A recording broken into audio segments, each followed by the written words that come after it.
তারেক রহমান আর খালেদা জিয়ার বক্তব্য যাবে না। বিজয়ীর কাছে পরাজিতরা নিরাপদ থাকলে বিজয়ের আনন্দ মহিমান্বিত হয়। বাংলাভিশন দিয়ে উদাহরণ দেওয়ার কারণ হচ্ছে বাংলাভিশনের মতো প্রতিষ্ঠান, অর্থাৎ যারা গণমাধ্যমের সম্পর্কে জানেন, ভেতরের খবর জানেন, তারা তো জানেন যে বাংলাভিশন কেন উদাহরণ দিচ্ছি, তাহলে বাস্তবতা কি আমার সহকর্মীরা সবাই জানেন। এবং আমার একটা MHG ডায়েরি আছে, ডিজিটাল ডায়েরি। ওইখানে আমার প্রত্যেক দিনের ঘটনাগুলো আমি একেবারে হয়তো ওইখানেই অথবা অফিস থেকে বেরোর সময় রেকর্ড করে আমি এরপরে নামতাম, অথবা অফিস নিউজ রুমেও রেকর্ড করতাম, কাউকে খাটো করা বা হেয় করার জন্য রেখে দিতাম দলিল হিসেবে।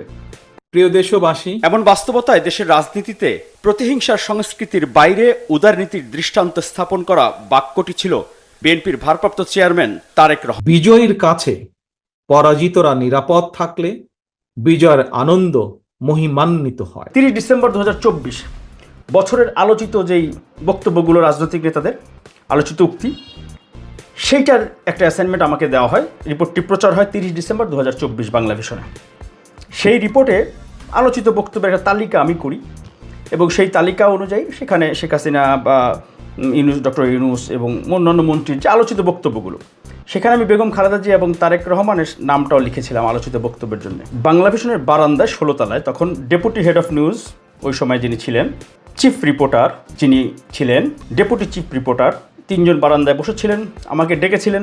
ডেপুটি হেড অফ নিউজ দেখলেন তালিকায় কলম দিয়ে যে দাগ দেওয়া, আমি কাগজটা রেখে দিয়েছি। খালেদা জিয়া এবং তারেক রহমানের বক্তব্য এটা দিতে হবে, কেন দিবে, এটা কেন দিতে হবে, কি বলছে এরকম, ওটা কেন, মানে কি দেওয়ার জন্য, কি জন্য দিবি, হোয়াট ইজ দিস? মানে বছরের আলোচিত বক্তব্যের মধ্যে তারেক রহমান আর খালেদা জিয়ার বক্তব্য যাবে না।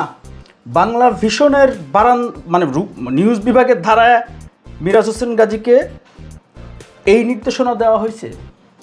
সবাই জানে বাংলাভিশনের। পরবর্তীতে আমি ঠিকই তারেক রহমানের বক্তব্য রিপোর্ট আমি চালাইছি। এরপরে আমি কেন চালাইছি এইটা নিয়ে আমাকে জেরা করা হয়েছে। সেইটা আমি হেড অফ নিউজ এবং চিফ রিপোর্টারকে বলেছি সুনির্দিষ্টভাবে। তারা একেবারে কোনো রকম কোনো জবাব দিলেন না। বাংলাভিশনে 2024 সালের ডিসেম্বর মাসের 30 তারিখে বেগম খালেদা জিয়া এবং তারেক রহমানের বক্তব্য আলোচিত রাজনৈতিক নেতাদের বক্তব্যের মধ্যে দিতে নিষেধ করা বা নিরুৎসাহিত করা বা বাধা দেওয়া, এরপরে আমি সেটা দিয়েছি রিপোর্টের গুরুত্ব বিবেচনায়।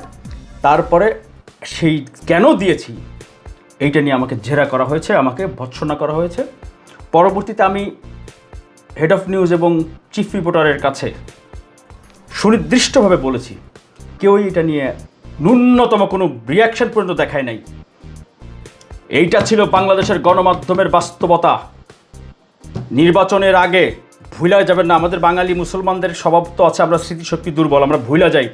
একটু তো ওই সময়ের কথা চিন্তা করেন, যেখানে তারেক রহমানের বক্তব্য প্রচার করতে নিষেধ করা হয়, যেখানে তারেক রহমানের বক্তব্য প্রচার করার শাস্তি পাইতে হয়, যেখানে বেগম খালেদা জিয়ার বাড়ি থেকে উচ্ছেদের এই রিপোর্টের ফলো আপ করার জন্য ক্যামেরা দেওয়া হয় না, এটা বাংলাদেশের সবাই জানে। অফিস আমার এই ভিডিওগুলো তো সবাই তো দেখবেন, সবাই জান। এরকম বলতে গেলে কারো জামা কাপড় থাকবে না। এতটাই রাজনৈতিক মতাদর্শে প্রভাবিত। ওই গণমাধ্যম কারা নিয়ন্ত্রণ করছে? যারা তারেক রহমানের বক্তব্য প্রচার করতে বাধা দিয়েছিল ওই সময় কিন্তু ভুলে গেলে চলবে না। এখন আর তখন কিন্তু এক না, মাথায় রাখবেন। এখন ফেসবুকে যারা প্রতিদিন সকাল বিকাল তারেক রহমানের বা প্রধানমন্ত্রীর কমেন্ট করেন, তারা তারেক রহমান দেশে যেন আসতে না পারে এই জন্যে রিপোর্টের করা বলেন, আলোচনা করা বলেন, যে কোনোভাবে তাদের পলিসি তারা ঠিকই বাস্তবায়ন করার জন্য জানপরণ দিয়ে খেটেছে। নির্বাচনের আগের রাত পর্যন্ত তারা চেষ্টা করেছিল।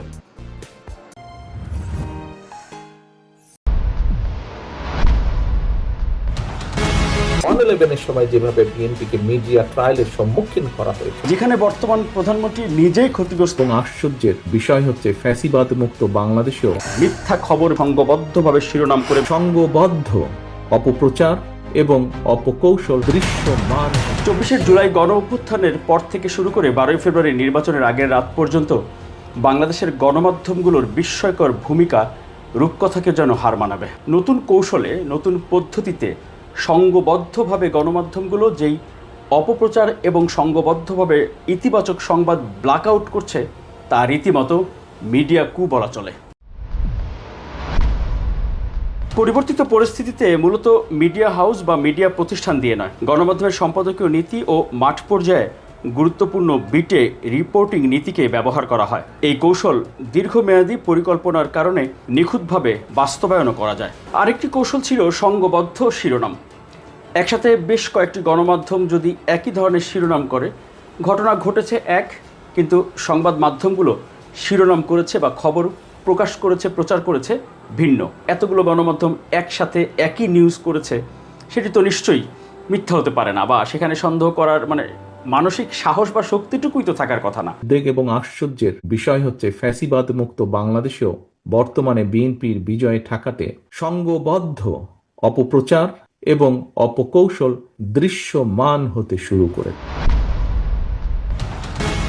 একদিকে তারেক রহমান এবং বিএনপির জন্য ইতিবাচক খবরগুলো ব্ল্যাকআউট করে দেওয়া, জুলাই গণঅভ্যুত্থানের ইতিহাস থেকে তারেক রহমানের ভূমিকা, বিএনপির ভূমিকাকে ব্ল্যাকআউট করে দেওয়া। আরেকদিকে বিএনপির নামে মিথ্যা খবর, মিথ্যা শিরোনাম, সংঘবদ্ধভাবে শিরোনাম করে বিএনপিকে জনগণের সামনে ভিলেন হিসেবে উপস্থাপন করা।